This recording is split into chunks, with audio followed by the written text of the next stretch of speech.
A second good morning. This morning I'm going to speak of one of the most important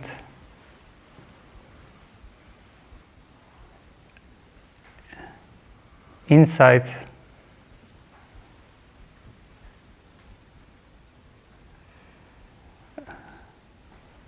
about the state of meditation.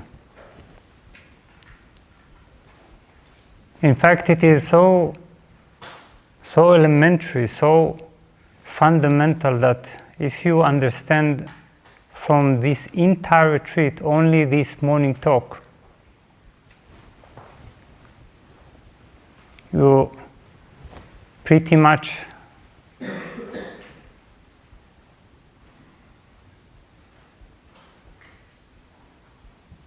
have tapped into an understanding with which you can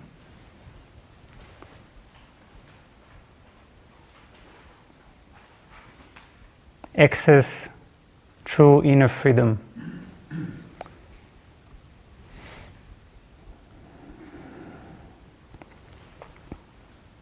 And this talk is about the connection between meditation and time. Or, on the other hand, meditation and timelessness.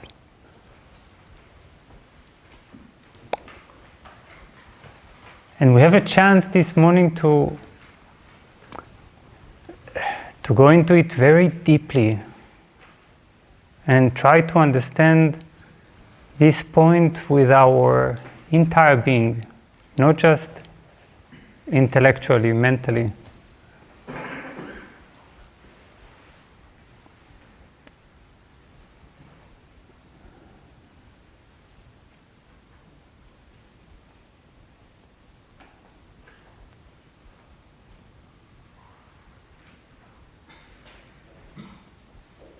If you can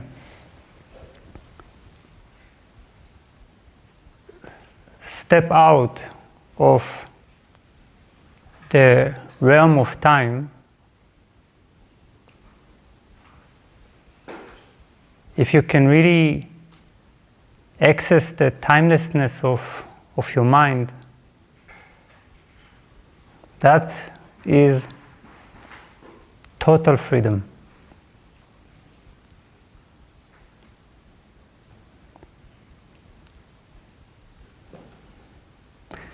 So I will start by telling you a story.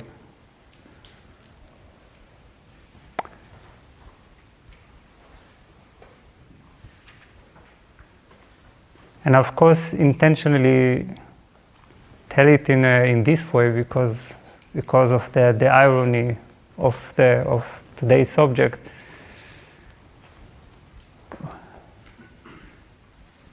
Once upon a time, there was a moment in time in which I was young and full of life, and that time was actually 20 years ago. And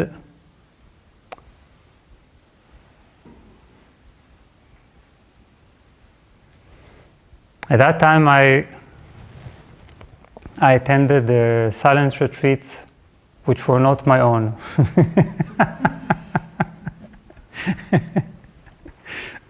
I, of course, did not even imagine that I would one day guide any silence retreat. It was so self-conscious in a way, this entire journey, and it was my very first silence retreat. It was in the desert, in Sinai,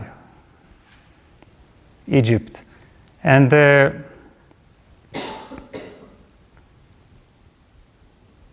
it was guided by an Israeli teacher who was herself the student of the one who was my first teacher. So, to me, when I entered this silence retreat, I entered it with complete seriousness and totality. It was really with my entire being. I remember it was so total that the night when we started entering the silence, I felt like I was really going to die. I looked into the following days, and they seemed to me like an abyss. There was nothing waiting there, and there was nothing waiting outside of these days. So there was even a horrifying moment, but this moment when I felt, I'm probably going to die, and then I thought, okay, let's do it. So throughout the entire days, of course, there was a complete observance of silence. And many things were taking place, many shifts. And to me, that was the end of time, you see. There was no sense of future. And I guess not only because I was young, because when you are 23, it's easier to feel no future, perhaps. So I remember very well sitting on the last day of the retreat, and there was probably, because it was the last day, people were starting to feel, that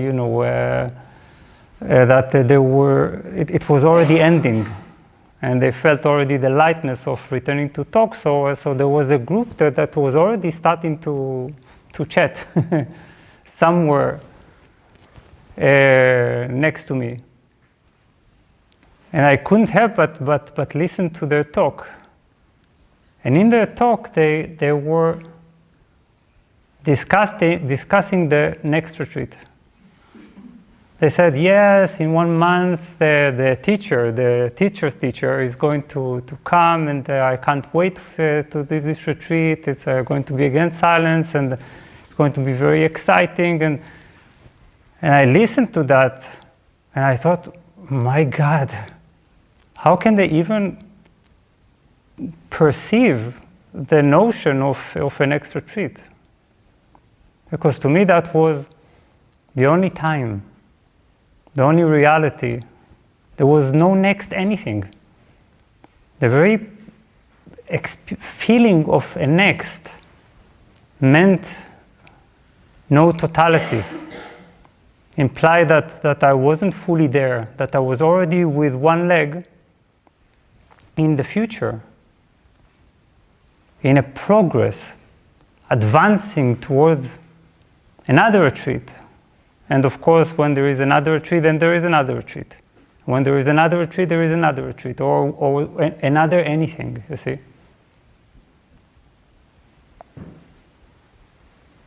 That is the difference between the concept of a spirituality that builds layer after layer, a sort of a project, a sort of a process of self-advancement, and a spirituality that understands that if there is any meaning to spirituality, it must be the collapse of time and all progress. As simple as that. And yes, I already anticipate questions, and I will try to answer some of them while I'm explaining that, because obviously we'll say yes, but there is some progress, obviously. I'm noticing there are changes in my emotions, changes in my way of thinking, in my action, of course, that is completely true. We do not speak. We do not say here that there is absolutely no progress in anything, but that in the mind there is no progress. And that in the realm of inner freedom there is absolutely no progress. And as long as you think there is a progress, you are not free. You see? Freedom is revealed only when you let go of that thought. No, let me rephrase. Freedom comes by letting go of this thought. You understand?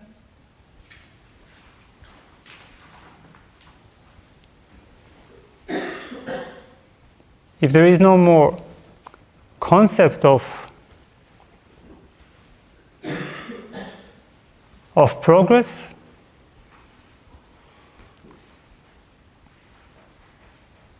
we are immediately tapping into the mind. And you remember from yesterday night, right? We said the mind is already free. And a part of its freedom, an essential part of its freedom, is that it is untouched by time. Unlike the brain is wrecked by time. It is burdened, it is conditioned, it accumulates impressions, memories, but the larger part of our being has nothing to do with time. So how come we always feel that we're bound to time? If most of our being, I'm talking again, most 99.99999%, if most of our being is completely unshaped, untouched by time. If you get in touch with the cosmos itself, with the feeling that vibrates in the air every morning, you can ask yourself, how come the universe doesn't get tired of itself? You know, billions and billions of years, at least what we know of. And all these explosions of stars and all this tiresome evolution and death and rebirth and taking form, dissolving forms. How can it be that it is not worn out? You know, like so much. Every morning you wake up and the universe is fresh. If you get in touch with the vibration, there is no aging for nature. There is no aging to the sky, to the clouds, to the basic vibration. Of course, things can wear out, things can become broken and die, but it doesn't change the vibration. Because also this body is going to wear out and to be damaged and eventually to dissolve, or rather to transform in terms of change form.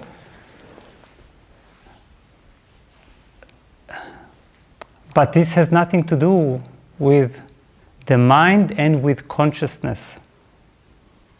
Okay? This is the great thing that now we understand all these terms. Because the consciousness of the universe is forever fresh, forever untouched by time, forever alive,